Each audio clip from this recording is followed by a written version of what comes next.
brought to you by Nova शुद्ध घी। जब जब खाए दिल खुश हो जाए, सदियों का नोवा शुद्ध देसी घी, सपना स्वस्थ भारत का। I love घी। हमारे यहाँ तो नुसरत को हमने पार्टी मीटिंग में डिक्लेयर कर दिया, अपने राष्ट्रीय अध्यक्ष के सामने ले आके पेश कर दिया और कहा सब लोग कह रहे हैं कि आपका पर्चा रद्द करा देंगे। तो ऐसी सिचुएशन में एक सब्स्टिट्यूट कैंडिडेट का सिंबल इनको दे दीजिए। 2 सिंबल इशू हुआ था गाजीपुर लोकसभा में, तब हर तरफ अंधेरा दिखाई दे रहा था। उम्मीद कहीं थी तो गरीबों की आंखों में उम्मीद दिखाई दे रही थी। हमारे घर की बेटियां पहली बार सड़क पे उतरी हैं, गांवों में गई हैं, बस्तियों में गई हैं, गलियों में दरवाजे दरवाजे जाके, हर कौम जात के दरवाजे पे, और उनके यहाँ अपने लिए समर्थन मांगी है और उसका काफी असर भी हुआ लोगों को। नहीं, मैंने तो उनको शिवालय में भी देखा, भक्ति हर करते जगह। हमारे यहाँ ऐसा कुछ ना है, यहाँ देख लीजिए कोनो धर्म बाकी है और देखिए पीछे शिवालय है। तो ये हमारा ये मानना है, हम इस्लाम धर्म को मानते हैं, हमारे पैगंबर साहब हजरत मोहम्मद सल्लल्लाहु अलैहि वसल्लम है, हम एक अल्लाह पर ईमान रखते हैं। ये अपने धर्म से हमारी मोहब्बत बेपनाह है, लेकिन वही मोहब्बत ये सिखाती है कि जिसको अपने धर्म से मोहब्बत है, लगाव है, उसको दूसरे धर्म का भी सम्मान करना चाहिए। अगला जनरेशन किसके हाथ में आएगा? आपकी बेटी भी चुनाव की तैयारी में थी, मुख्तार अंसारी के बेटे भी हैं, तो ये क्या देखा जाए? आप उस इतिहास को देखिए, मैं किताब दे दूंगा आज आपको। जब डॉक्टर मुख्तार अहमद अंसारी साहब अरेस्ट हो गए थे तो अंग्रेज इंटेलिजेंस की जो ऑफिसर थी उसने दादी के खिलाफ भी रिपोर्ट लिख दिया था कि इनके पास महिलाओं की एक टीम है जो आतंकवादियों के दस्तों के बीच में चिट्ठी का आदान प्रदान, संदेशों का आदान प्रदान करती है। तब महात्मा गांधी ने चिट्ठी लिखा था कि मुझे ये खबर मिली है, जेल से चिट्ठी लिखा महात्मा गांधी की, आज वो चिट्ठियां दिखा देंगे कि आप घर छोड़ दीजिए। उन्होंने कहा मैं घर नहीं छोड़ूंगी, ज्यादा से ज्यादा मुझे भी गिरफ्तार कर लिया जाएगा, लेकिन मैं घर नहीं छोड़ूंगी। तो महिलाएं उस समय लड़ी हैं जब अंग्रेजों का शासन था।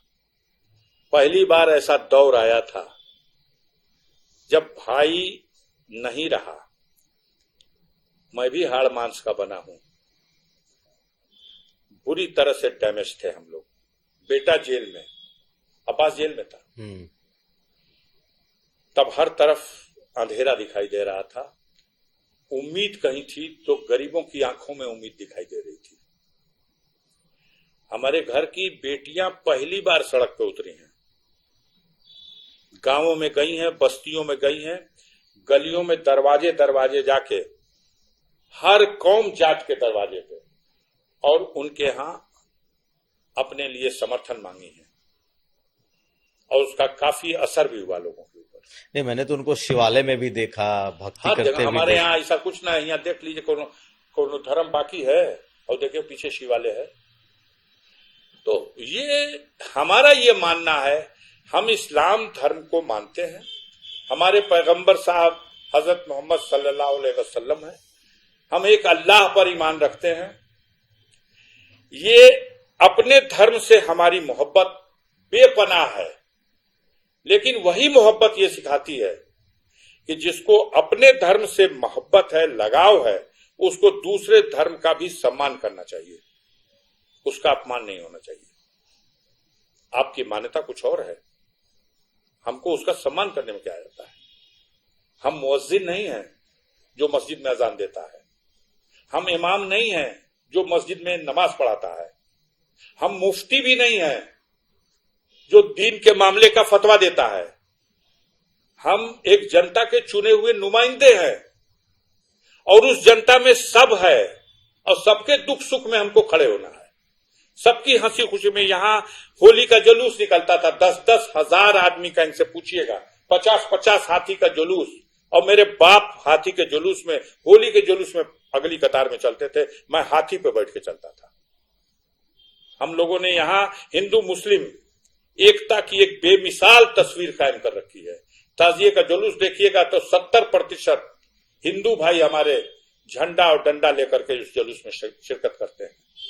हम त्योहार मिलजुल के मनाते हैं। दंगे फसाद हर जगह हो गए, कोशिश यहां नहीं हुई होगी, यहां तो और कोशिश होती है। हमने तो एक साल एक चुनाव हो रहा था तो देखा कुछ लोग थे साधु का भेष बदले हुए, साधु तो नहीं हो सकते थे लेकिन भेष साधु का बना लिया था। और साधु एक ऐसा भेष है कि उसमें तो रावण भी आ गया था और कालमेनी भी आया था। वो साधु के भेष में झोली में रामदाना लिए हुए थे। हम अयोध्या जी से आए हैं, मियावा जीते न पावे है, प्रसादी ले ला। अब आदमी पर्ची लिए है, वोट देने जा रहा है, आप प्रसादी दे रहे हैं। प्रसादिया खाते थे लोग, अभी तरह जाके अफजाल अंसारी को वोट देते थे। यहाँ जगह बना दिए हैं। अगर यहाँ जगह नहीं होती तो हमारे अंदर कुछ भी नहीं है यार। क्यों इतनी बड़ी बड़ी हस्ती मनोज सिन्हा को आप क्या समझ रहे हैं? राजा औसानगंज से भी बड़े हैं। मनोज सिन्हा पे हम आएंगे, उनका ही अगला सवाल लेंगे, लेकिन ये बताइए जो सवाल था, अब्बास अंसारी, उमर अंसारी, आपकी बेटी क्या अब सब सियासत में आने वाली या सब चुनाव लड़ेंगे? एक प्रचार बड़ी तेजी से इधर किया गया था। जब अब्बास अंसारी की सजा हुई तो हुआ मऊ में कौन लड़ेगा, अपने ही सवाल बना दिया मीडिया के लोगों ने, अपना ही जवाब बना दिया कि नुसरत लड़ेगी।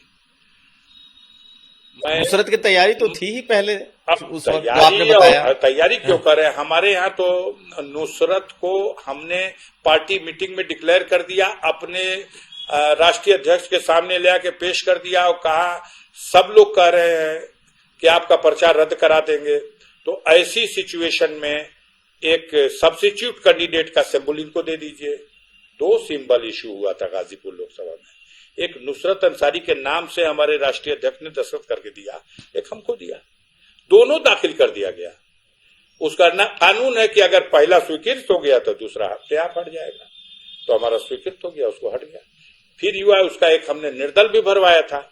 ये लोग कहते थे कि गणना से पहले सजा करा देंगे, तब ये हुआ कि अगर हमारी सजा हो जाएगी तो ये लड़ जाएगी।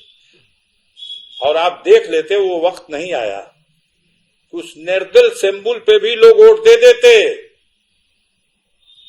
बिना दारू पिए और बिना पैसा लिए। ये मोहब्बत का रिश्ता है, ये एक दूसरे का भरोसा जीतने का रिश्ता है। आज अगर आगे कोई ऐसा वक्त आएगा तो इनकार भी नहीं है, लेकिन अभी हमारे मन में ऐसी कोई तकरार भी नहीं है कि हम नुसरत को या नूरिया को कहीं लड़ाना चाहते हैं। चलिए एक सवाल, वक्त आएगा देखा जाएगा।